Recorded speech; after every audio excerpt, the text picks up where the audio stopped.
What's up, guys? So I recently just gave you my top 5 reasons for moving to Fort Lauderdale, but it's not all rainbows and sunshine down here. I mean, whenever there's good, you have to have bad also. So in this video, I'm going to give you the 5 worst things about living in Fort Lauderdale.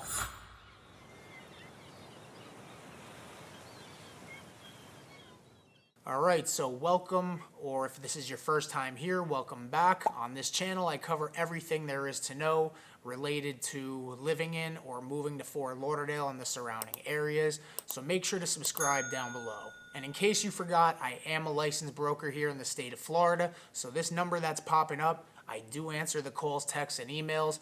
Make sure to reach out to me if you have any plans on relocating to Fort Lauderdale or South Florida. I'd love to hear from you. So typically when people try to sell you on a place to live, they just flood you with the good. They rarely tell you about the bad. Well, I mean, that's kind of a backwards way of selling.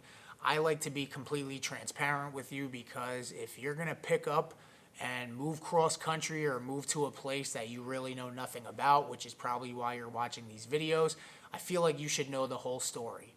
So with that, here are the top 5 worst things, in my opinion, about Fort Lauderdale.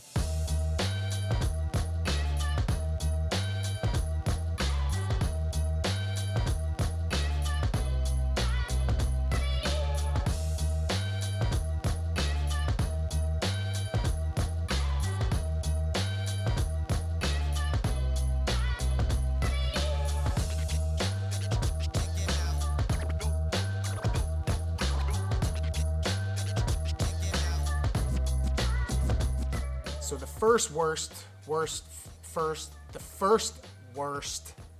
thing about living in Fort Lauderdale is going to be the traffic and the congestion. These are in no particular order, by the way.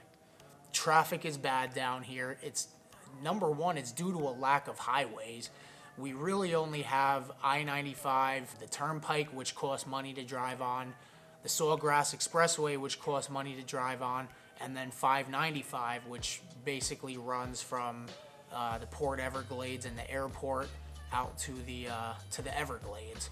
So most of the driving is done on the main roads, the side streets, whatever you want to call them, and traffic just seems to build up at all times of the day. It doesn't matter. 2 o'clock in the afternoon, you can sit in traffic. A cause of a lot of accidents also have to do with a lot of traffic.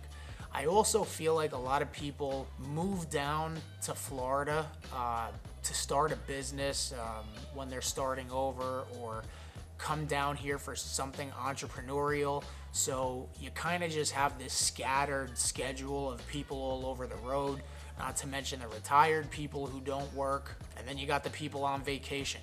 So traffic is just kind of something you have to deal with out here pretty much at all times, and at rush hour it can get pretty bad. I wouldn't compare it to California traffic because I have experienced that myself, but it's pretty bad. The congestion, obviously we are a very congested metro area, but we also have a lot of tourists here. So depending on where you live, if you live out in the suburbs, out west, it's not going to be nearly as bad congestion wise. Traffic wise, it's weird because the roads are bigger out there, but more people drive. So even though the roads are bigger, you're still going to get a lot of traffic out there.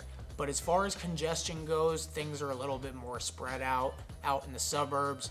But the closer you get in the city and the further east you go, where all the tourists are and just the bigger population in general, things can get congested pretty quickly. You know, another thing, on average, we have about 845 people a day or something like that moving to Florida, so it just keeps growing. I kind of wish there was more highways here, but I mean, more highways may equal more traffic, but at the same time, it would alleviate some of the traffic on the city streets. Speaking of people moving here, a lot of people are moving here because of the cost of living. Well, in my opinion, that's one of the worst things about living here, so that's my number 2.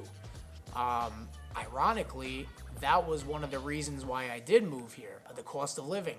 Coming from North Jersey, it was a lot cheaper to live down here, along with a better quality of life, which I still agree with, but the cost of living has just gotten insane.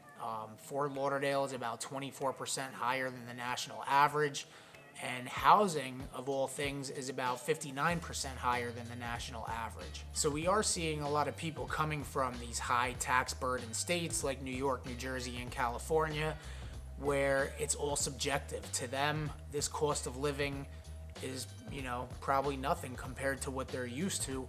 But especially for the people who grew up down here, I've mentioned in the past that the salaries are about 20 to 30% lower down here, and now that the cost of living is 24% higher than the national average, it's just not making for a good situation for a lot of people.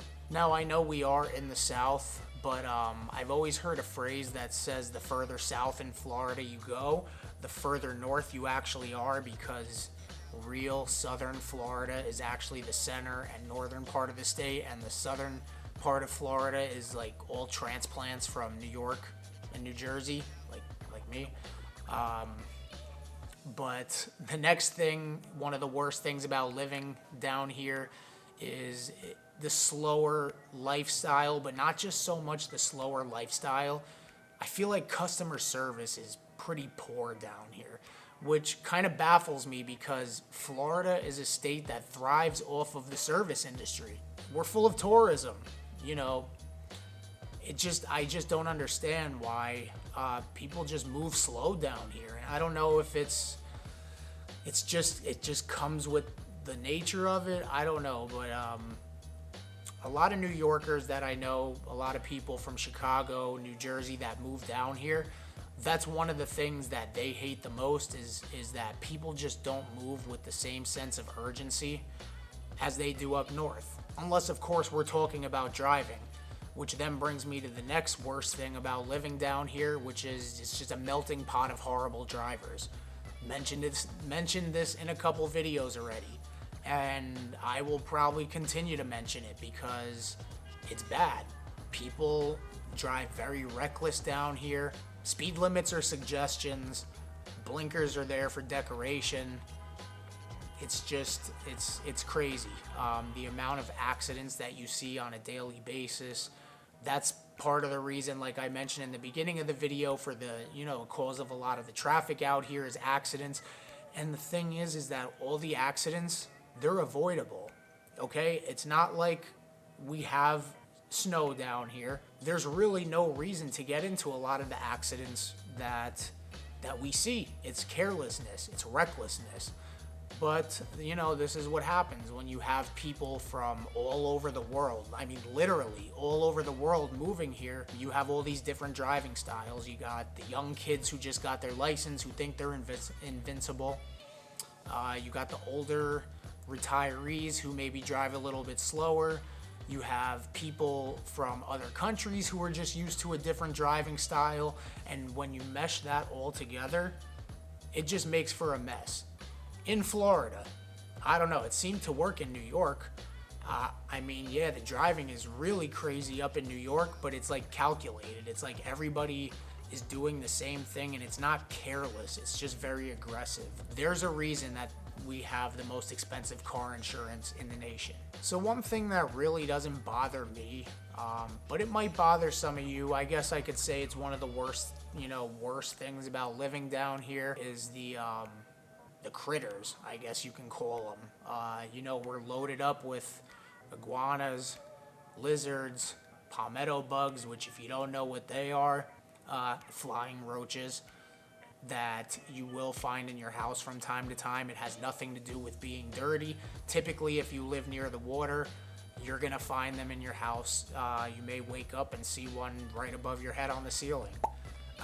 I remember when I first moved out here, my apartment had no furniture in it. I was actually coming home from showing homes in Pompano, and I was meeting City Furniture, which is the furniture store out here, because they were delivering a table. So I get to my apartment, I let them in, they bring the table up. I go to the balcony, and I see about 10 roaches out there on the ground, and I'm like, okay, I know that it's a thing out here, but that's kind of a lot. And then I step away, whatever, I come back, and I see 15, 20 of them now. So I looked out the window and I look on the roof of the balcony and there's a little hole there. And it was just raining roaches. For context, I lived on a marina near the Intercoastal. So, like I said, you do tend to see them when you're near water, but that was a little bit extreme. I think I counted by the time they fell out like 38 when they were all dead laying there. So my place had to be taken care of. And that was, kind of not something that I wanted to see when I first moved to Florida. But ever since then, I haven't had an issue. But they are something that you'll see from time to time. Another thing is the lizards. You'll get a lizard in your house every now and then. They're harmless. Haven't had an iguana in my house. Have had a frog in the house before. And you have to be careful because there are some frogs out here that are poisonous to dogs. So if you're out walking your dog, especially at nighttime, depending on where you live, you may want to have a flashlight, because you know how dogs are. They like chasing squirrels. They like chasing little things that move. So those frogs, if a dog gets a hold of them and it sprays them inside their mouth, it can be fatal. So that's just something to think about. As far as the other things, we also have peacocks out here. Sometimes you'll see in people's front yards, 10 peacocks walking around, and they don't harm you. They can be a little annoying if you're, trying to get out of your house and you have 10 peacocks surrounding your front door, but personally, I don't have an issue with all that stuff. One other thing I should mention too is termites. We are in Florida, it's very humid. If you do live in an older house, especially that maybe has a wood frame, you're bound to have termites at one point. It's just, it comes with the humidity, with the moisture in the wood. So as far as critters go, if you don't like that type of stuff, then you may want to stay away. Now, hopefully I didn't scare you away from moving down here. If I did, I'm at least glad that I was able to let you know about all that stuff before maybe you made a wrong decision. If you're still not sure, that number that's popping up, call me, text me, email me. Let's have a conversation, and I'll see whatever I can do to help you.